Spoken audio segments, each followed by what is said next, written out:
All right, so on with video 12. This is video 12. The introduction video, it doesn't really have a number, so say that's 0, and this is video 12. And in video 11, we talked about Sweet 16. That was Hurricane Isabel. We saw Hurricane Isabel coming to the Maryland, D.C., and Virginia area, and it was coming up the East Coast, so it was coming through the Carolinas as well. It was a lot of damage. It was a lot. You can Google it, and it was a lot of damage. Well, when the house was demolished, I had flood insurance. In the flood insurance video number 10, I had talked about some of the steps that it took for rebuilding the house. Well, when it comes to getting the money to rebuild the house, there was the flood insurance, which gave between $18,000 and $19,000. And then there was the ICC, increased cost compliance, which was, it's a deeper pocket of your flood insurance that you don't know about until you need it. And you start asking questions.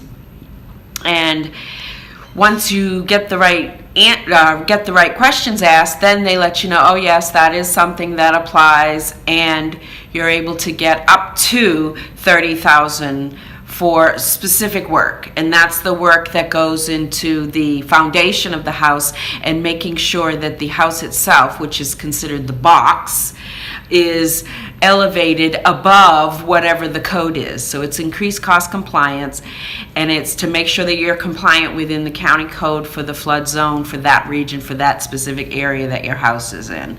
Well, that additional money, it's very specific in what you can use for it, and I don't recall that I used it all. I think I used, it covered the grading, it covered the demolish of the old house, and the demolishing of the old house, the grading. Didn't even know what grading was at the time. They were like, oh, you'll need a grader. And I was like, what's a grader? You know, I had never built a house. And what is a grader? And what's grading? You know? But so come to find out, that's where you make, and that's where the ground has to be made into graded. It has to be ready for the whatever you're putting, the foundation or the basement or the whatever you're putting. I guess they grade before they do that. I still don't know what it is, right? But I had to hire someone who did, and then I had to pay them, and I needed the money to do that. Well, the ICC covered that, as well as the foundation itself. And in this situation, I covered this in the other video, we did a poured foundation, and it had to be, I think at the time, I seem to recall it was like 7 feet above, and now above sea level. So, but in the actual foundation itself, I think was 3.5 feet or 4 feet off the ground, something like that. And any of the plumbing fixtures, like for the water spigot and gas spigot coming into the house, things like that, were able to be put into there.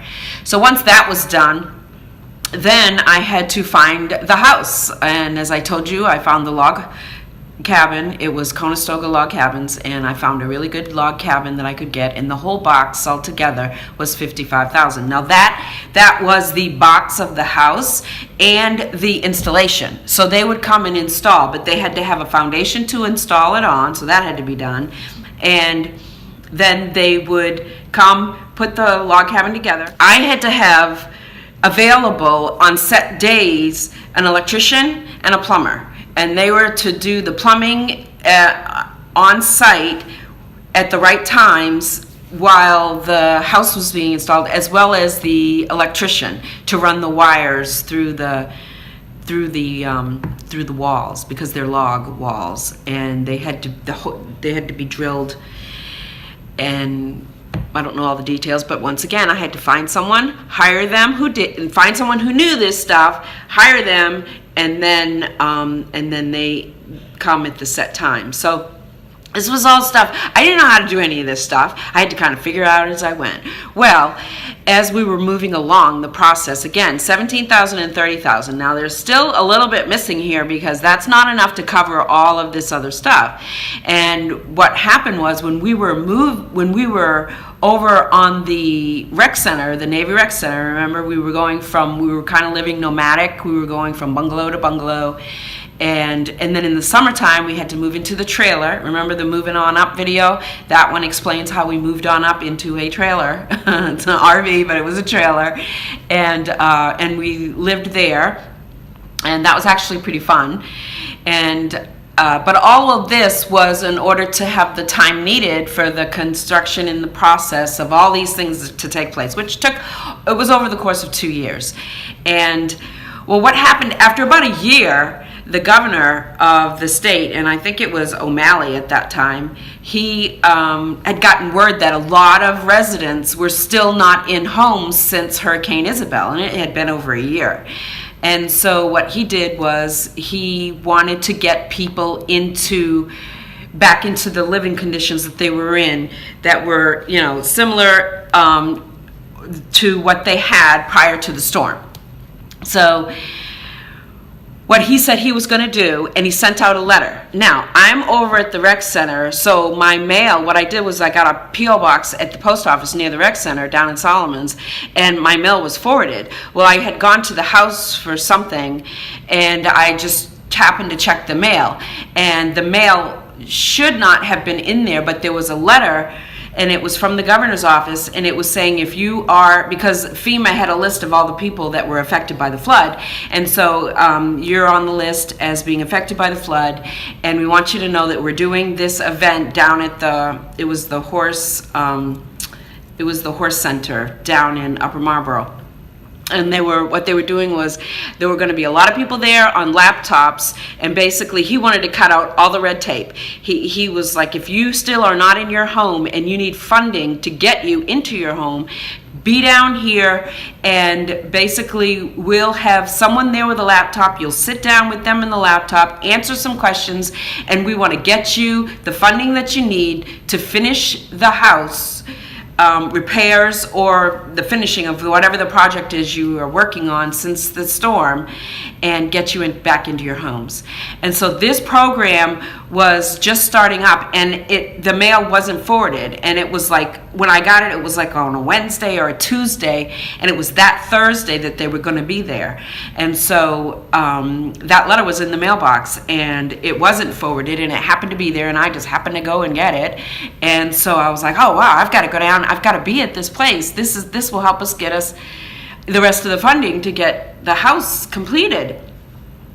So I went down and I got that, and basically they were giving up to $100,000, 0% interest, 0 closing fee, and you had up to 30 years to pay it back. The only catch was that if you sold your house, you had to pay them back then, and if you rented your house out, then you had to pay them off first. But if that was your dwelling and you lived in it, then you could stay there for that loan. So that's what I needed to get the rest of the funding, and I only needed like $73,000 total, but the total cost of everything, the house altogether, was $114,000. And we got the rest of the funding, and we moved into the house in December of 2005. So that covers some of what I didn't cover on moving on up and talking about the process involved in the house. So I hope that clears up some of those questions on that, and we're going to move on and talk. What am I going to talk about next? I don't know. I think we're probably going to recap some of the videos that we've done up to this point.